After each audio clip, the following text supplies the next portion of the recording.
Chers frères et sœurs, aujourd'hui nous sommes le 4e dimanche de Carême, année A. L'évangile est tiré de l'évangile selon Saint Jean, chapitre 9, du 1er au 41e verset. Dans cet évangile, on nous parle de l'aveugle né. Dans la Bible, dans la tradition biblique, être né aveugle, cela signifiait que quelqu'un a péché dans la famille ou une malédiction. Là, nous pouvons même lire cela dans le livre d'Exode, chapitre 4, verset 11. Dieu peut maudire ou peut rendre quelqu'un aveugle.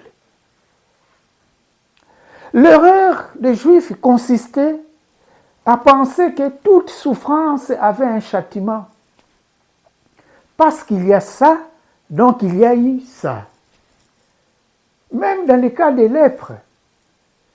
Parce que la personne a péché, c'est pour ça que la personne a la lèpre.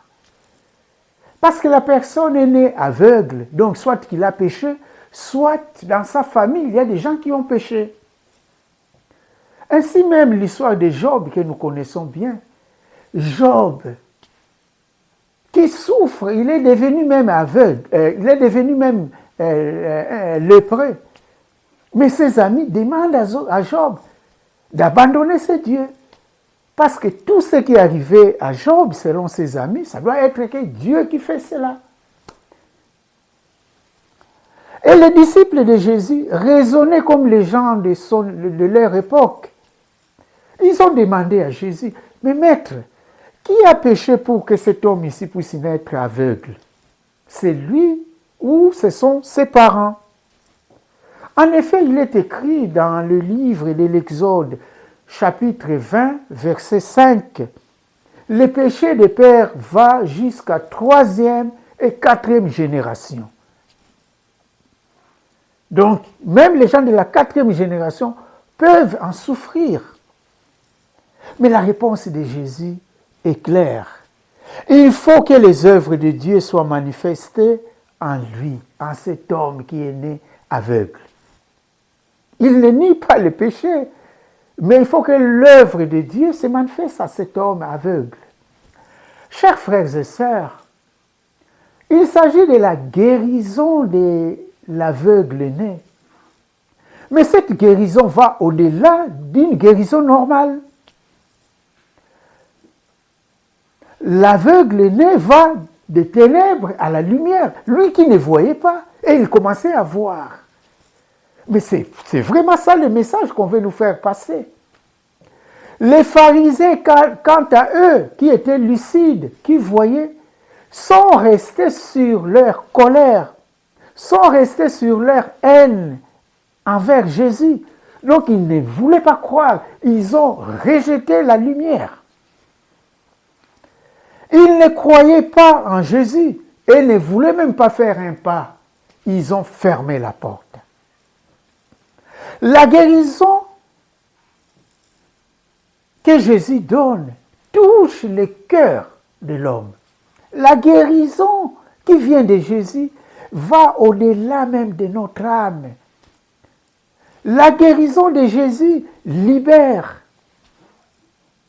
L'aveugle né est libéré. D'où il voit, il a la joie. Les pharisiens ne sont pas libérés, ils sont restés dans leur vie du passé, d'où leur colère. Chers frères et sœurs, Jésus nous libère, il nous appelle à aller vers lui. Et c'est là même la deuxième lecture tirée de l'épître de Saint Paul aux Éphésiens. Autrefois, vous étiez dans les ténèbres, mais maintenant vous êtes dans la lumière. Jésus vous a appelé des ténèbres à la lumière. Jésus nous appelle, chers frères et sœurs, à quitter nos conforts des ténèbres. Parfois, on se sent bien dans les ténèbres et pourtant, lui nous appelle de quitter les ténèbres pour aller vers sa lumière, car lui-même et la lumière. Les pharisiens ont fermé la porte. L'aveugle a ouvert la porte. Chers frères et sœurs, quelle position prenons-nous dans notre vie? La position des pharisiens ou la position de l'aveugle né?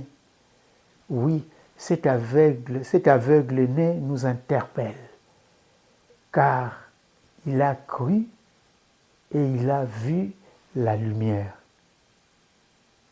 Quittons nos conforts de ténèbres, allons vers cette lumière comme cet aveugle né.